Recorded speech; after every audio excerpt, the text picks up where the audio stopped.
क्या कुछ एजेंडा रहा सर, क्या कुछ? नहीं, आज सुबह 1 घंटे के लिए हम लोग मिले।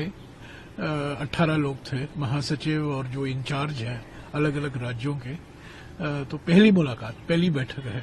कल कार्यालय का उद्घाटन हुआ था और आज पहली मीटिंग हुई। 27 तारीख को, जनवरी 27 को मऊ में, जो डॉक्टर बाबा साहब अम्बेडकर की जन्मभूमि है, वहां जय बापू, जय भीम, जय संविधान रैली आयोजित किया जा रहा है। ये जो अभियान हम चला रहे हैं बेलगावी से, जो 7 दिन के लिए स्थगित हो गया था डॉक्टर मनमोहन सिंह जी के देहांत के कारण, तो उसकी शुरुआत हमने वापस कर ली है। अलग अलग प्रखंडों में, जिलों में, राज्यों में रैलियां हो रही हैं। जो अमित शाह गृह मंत्री ने अपमान किया था 17 दिसंबर को राज्यसभा में डॉक्टर बाबा साहब अम्बेडकर के बारे में, जो उन्होंने कहा था, वो बिल्कुल अपमान ही था। तो अंतिम रैली होगी 27 जनवरी को मऊ में।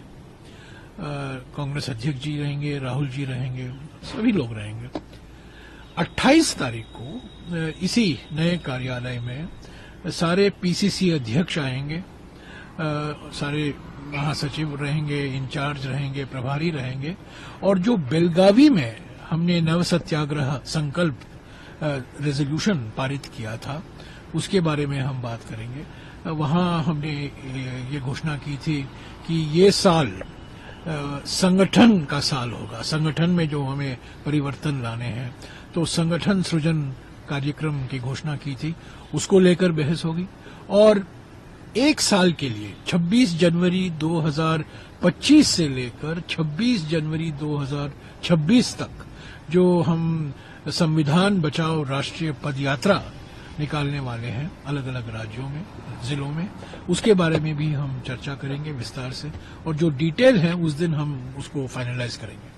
सर, एक बड़ा मुद्दा आप लोगों ने मोहन भागवत के बयान को भी बनाया, क्या ये भी उसमें शामिल आप करेंगे? क्योंकि उसको लेके नहीं, बिल्कुल। देखिए, बिल्कुल मोहन भागवत जी ऐसे बयान देते रहते हैं,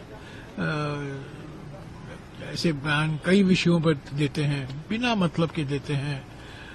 और जो अभी अभी उन्होंने कहा है, स्वतंत्रता संग्राम, हमारी जो स्वतंत्रता आंदोलन था, फ्रीडम मूवमेंट था, ये तो जो उन्होंने कहा है महात्मा गांधी जी का अपमान है, और जो संविधान बाबा साहब अम्बेडकर ने बनाया था उसका अपमान है, उस पर यह आक्रमण है। उसको, मोहन भागवत जी को तो बिल्कुल माफी मांगनी चाहिए।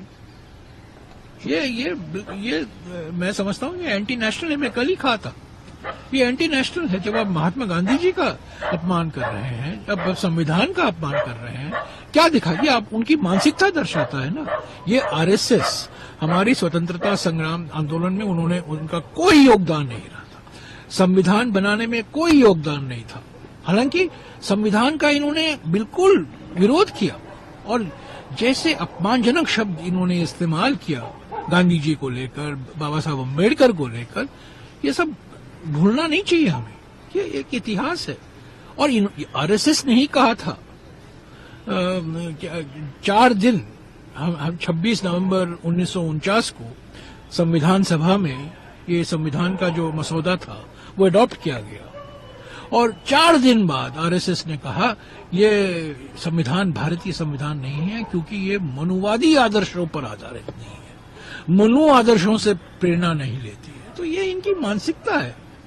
और जो अभी कभी कभी ऐसे बयान देते रहते हैं, आरक्षण को लेकर इन्होंने बयान दिया, परिवार नियोजन को लेकर इन्होंने कुछ बयान दिया, आबादी को लेकर, पॉपुलेशन को लेकर, अभी जो इन्होंने कहा है ये बिल्कुल बहुत आपत्तिजनक है। महात्मा गांधी जी का अपमान है, बाबा साहब अम्बेडकर का अपमान है, और मोहन भागवत जी को माफी मांगनी चाहिए देश से।